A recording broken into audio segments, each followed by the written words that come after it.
de novo para falar agora do terceiro trimestre da Movida e trazer os principais destaques do nosso resultado. Eu vou começar pela receita líquida, mais um trimestre com receita acima de R$1 bilhão e com crescimento de 3,6% em relação ao terceiro trimestre de 2019. Um outro destaque também é o EBITDA. O EBITDA passou de 213 milhões, uma margem em cima de aluguéis de 54% e de novo um crescimento em relação ao mesmo trimestre do ano passado.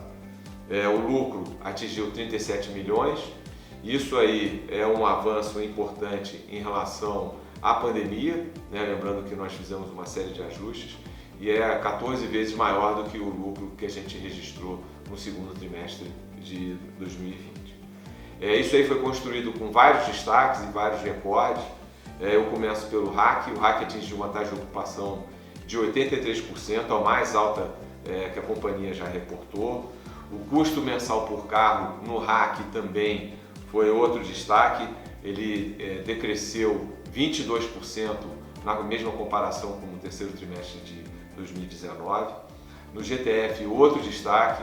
O EBITDA por carro também foi o mais alto que a gente já publicou, R$ 848, junto com um resultado de custo muito importante, no caso do GTF, R$ 285 por mês, uma queda de 16% em relação ao ano passado. Um destaque também muito importante é os seminovos. A gente está reportando um ticket médio de R$ 45.300 para mais de 14 mil carros vendidos, mais uma vez um marco muito importante para a companhia.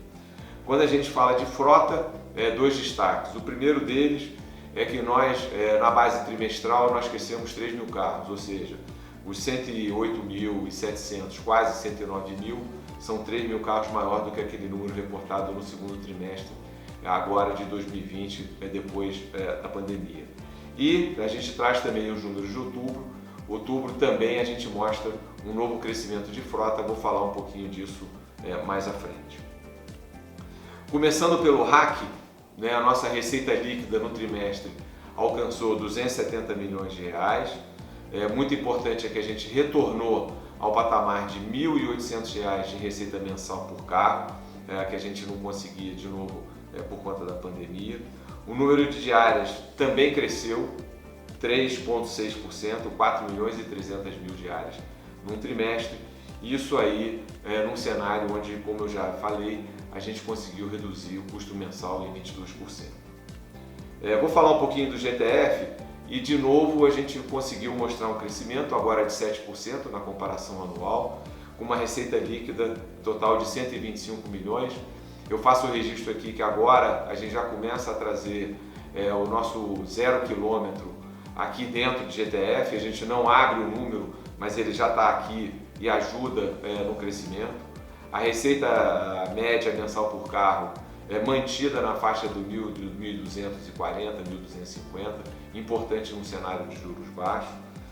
Número de diárias também crescendo, mais uma vez 4,4%, mostrando a força que o GTF teve ao longo da primeira parte do ano com crescimento. E também o mesmo movimento de custo, o custo 16% mais baixo na comparação anual. Deixa eu falar um pouquinho de seminovos. Seminovos, a gente traz uma receita de R$ 641 milhões. Isso é um aumento de quase 10% em relação ao mesmo trimestre do ano passado. O número de carros vendidos atingiu 14.300, no ano passado foram 14.500, então é uma pequena redução.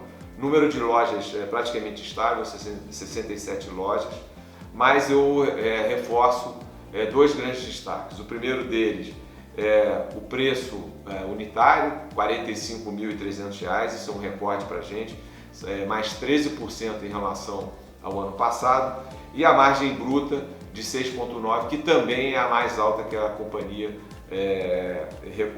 aportou na base trimestral. É muito importante, garante para a gente que a gente consegue ter seminovos já maduro e pronto de novo para suportar o nosso crescimento.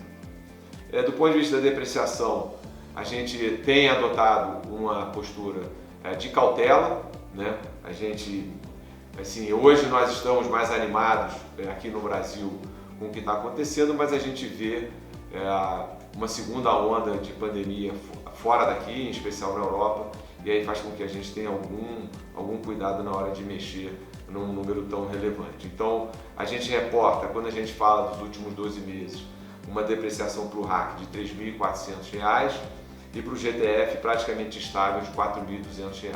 De novo, são patamares que apontam a nossa cautela em relação ao assunto, mas, de novo, com resultados seminovos, a gente já vê um quarto trimestre com esse número provavelmente apontando para baixo em função do cenário.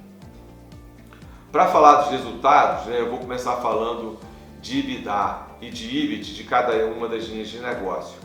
Então, no RAC, o EBITDA ele aumenta R$ 1 milhão, né, 120 milhões para o RAC. Isso é uma margem de 44,5%, uma margem muito forte. Tá? O EBIT ele cai no RAC principalmente por conta, de novo, da depreciação cautelosa que a gente adotou nos últimos trimestres, de novo, por conta da pandemia, e aí o EBIT ele aponta para 36 milhões e meio, uma margem de 13,5%. A grande diferença, com certeza, está no patamar de depreciação aqui, que é cerca de 50 milhões maior do que no ano passado. Para o GTF, e aí de novo a comparação anual nos favorece, a gente vê uma expansão de margem, né? Então o EBITDA de GTF atinge 82% com 66% de margem, e o EBIT, como a depreciação de carro GTF ela é menos, por assim dizer, volátil que a de RAC, porque os carros são vendidos no longo prazo, o impacto da depreciação é menor, a gente vê uma expansão da margem EBIT saindo de 38% para 42%. Seminovos, em função dos destaques de vendas, a evolução de margem é importante, 2,2 pontos percentuais de avanço, né? A margem sai de negativa para positiva, como eu já falei, vale o mesmo para a margem EBIT. Olhando isso tudo junto, né, falando dos resultados consolidados, a gente tem 1,36 bi de receita líquida, sendo 641 em seminovos e 395 em aluguéis. O EBITDA, como eu já falei, sai de 188 para 213 milhões, uma evolução de 14%, com uma margem de aluguéis de 54%. O EBIT ele não segue a mesma linha, de novo, por conta da depreciação. O EBIT no trimestre de 94%, é uma queda de 21% em relação ao ano passado. O lucro é 37 milhões, ele está abaixo do lucro do ano passado, mas de novo uma evolução no trimestre muito importante, né, saindo de pouco mais de 2 milhões para 37. Quando a gente fala de liquidez, é importante lembrar o que a gente tem de caixa, endividamento e como é que está o perfil da nossa dívida. Então a gente reporta 1 bilhão e 700 milhões de caixa aqui na companhia, é um patamar praticamente estável em relação ao trimestre passado. A gente acabou de executar uma captação de 600 milhões de reais em debêntures com prazo longo, ou seja, a nossa liquidez pro forma seria da ordem de 2,3 bilhões de reais, que são recursos mais suficientes para fazer frente às nossas dívidas que vencem até 2022. Nesse trimestre, a gente também continua reportando uma alavancagem muito interessante, 2,4 vezes, né, dívida líquida sobre EBITDA dos últimos 12 meses, e uma cobertura de juros ainda mais forte, 4,3 vezes no ano passado, esse ano 4,9. O ponto aqui é que mostra claramente que a companhia hoje tem uma capacidade de crescimento muito importante, né, porque o seu EBITDA começa a se expandir daqui para frente, passado o pior momento da pandemia, e olhando também para a alavancagem, o tamanho da folga que nós temos em relação aos nossos cofres. Para falar um pouquinho de ASG, né, eu estou falando disso hoje também para mostrar que é um assunto que está em toda a companhia, não depende somente do Renato, e aí é uma agenda que está cada vez mais importante para a gente. Então, é importante, a gente apoiou o projeto SOS Araguaia, que está ligado ao Black Jaguar, a Fundação Black Jaguar, né, que é a participação, e a gente fez uma iniciativa para combater e prevenir incêndios florestais. Tá?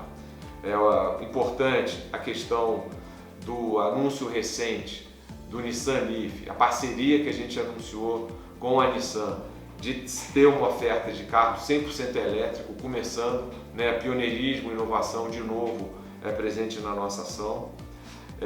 E além, é claro, dos nossos compromissos de longo prazo estão mantidos, agora a gente começa a fazer o mapeamento de risco climático, respeitando o protocolo TCFD, que é o padrão mais importante sobre esse assunto. Tá?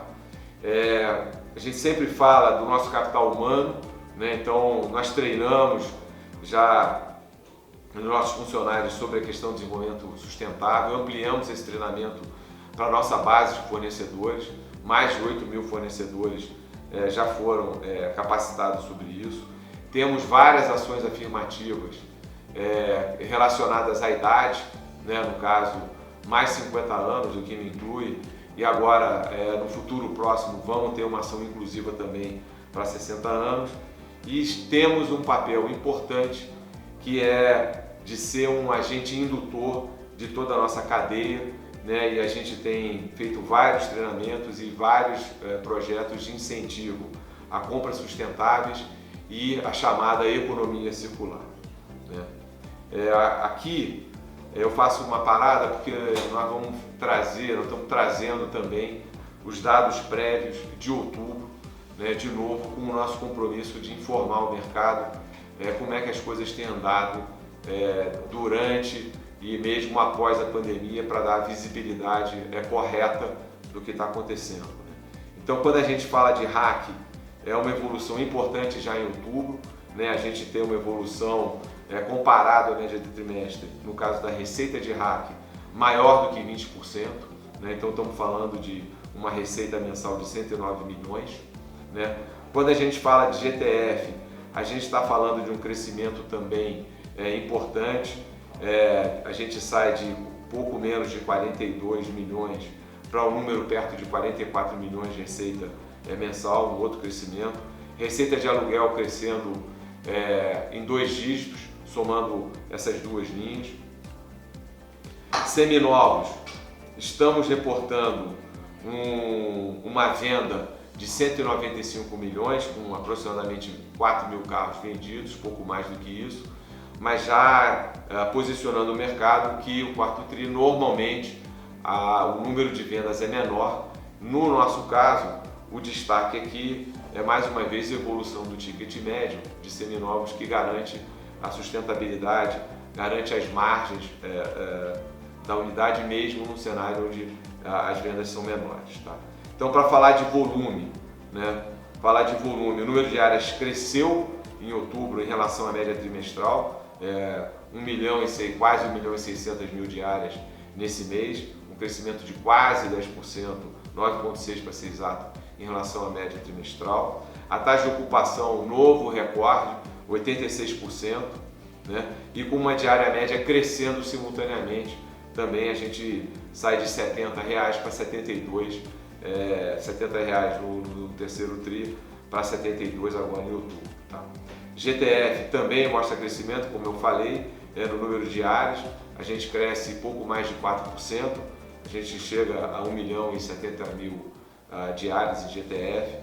E como eu já falei, seminovos, o preço médio do carro vendido ele aumenta mais uma vez, fruto do mercado e fruto do nosso mix, e atinge R$ 48.477, um crescimento de 7% contra a média do tri. A grande notícia aqui, de novo, é a questão da frota. A gente chega ao final com uma frota maior que 110 mil carros, né, que era o planejamento original que a gente tinha lá na saída da pandemia, lá no meio do terceiro trimestre. Tá? Para falar um pouquinho de tendências e produtos, a gente gosta sempre de identificar as diversas avenidas de crescimento que nós temos, né? Então, lembrando, a gente tem o Movida 0 km, que foi lançado nesse novo formato agora durante a pandemia. Nas últimas semanas a gente lançou o Movida Cargo, que também é um produto que a gente acredita muito, que está ligado ao e-commerce, que cresce 25%, 30% ao ano no Brasil.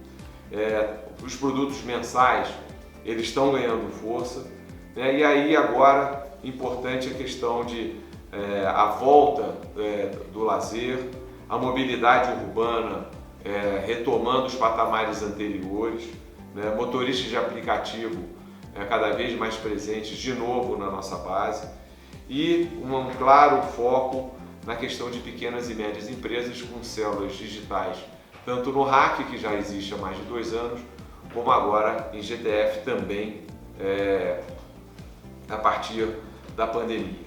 Então tudo isso, né, toda essa presença que a gente tem em diversos setores, com diversos produtos, sob diversas formas, nos dão uma certa tranquilidade em dizer ao mercado que nós vamos entrar numa nova etapa de crescimento, um crescimento mais importante do que aquele que a gente vinha reportando até a pandemia. Então os fundamentos do mercado estão preservados, a gente vê a demanda muito aquecida, a nossa recuperação ela é em V. A gente fortaleceu todas as nossas operações com foco no cliente durante a pandemia, então o NPS muito alto, digitalização de produtos como por exemplo o web check-in e um foco muito grande na eficiência de frota com implantação e manutenção. Como eu já falei, o GTF, a própria célula B2B, B2B digital, é um avanço importante na maneira como a gente olha esse mercado, né, PME e em todos os setores da economia. E em seminovos o destaque, sem dúvida nenhuma, foi a questão do giro do ativo, a melhora do preço e a garantia de que as margens de seminovos serão positivas daqui para frente, como havíamos de certa forma nos comprometido com o mercado lá ao final de 2018. Tudo isso com vários indicadores em evolução, receita mensal por carro do RAC voltando para R$ 1.800, taxa de ocupação recorde, custo por carro em queda, margens EBITDA subindo, vale o mesmo raciocínio para a GTF, né? Custo por carro caindo 16%, margem EBITDA 5 pontos maior do que um ano antes. Em GTF, o cenário é positivo, a gente tem falado muito do pipeline e agora ainda estamos incluindo o nosso produto 0 km nos números GTF, né? Tudo isso aliado ao novo estágio de maturidade de seminovos nos dão muita tranquilidade para essa nova etapa de crescimento, de um crescimento mais importante da Movida a partir de agora, uma vez que a companhia com certeza melhorou, né, durante a pandemia. A gente está fazendo coisa que não fazia e a gente encontrou oportunidades que eventualmente a gente não encontraria se não tivesse passado por um processo tão agudo como esse que todos nós temos vivido. Com isso eu termino a minha fala para passar essa mensagem, uma mensagem de otimismo forte, de novo ciclo de crescimento, com ótimas perspectivas não só para o quarto tri de 2020, mas também para 2021. É isso, muito obrigado e estamos à disposição.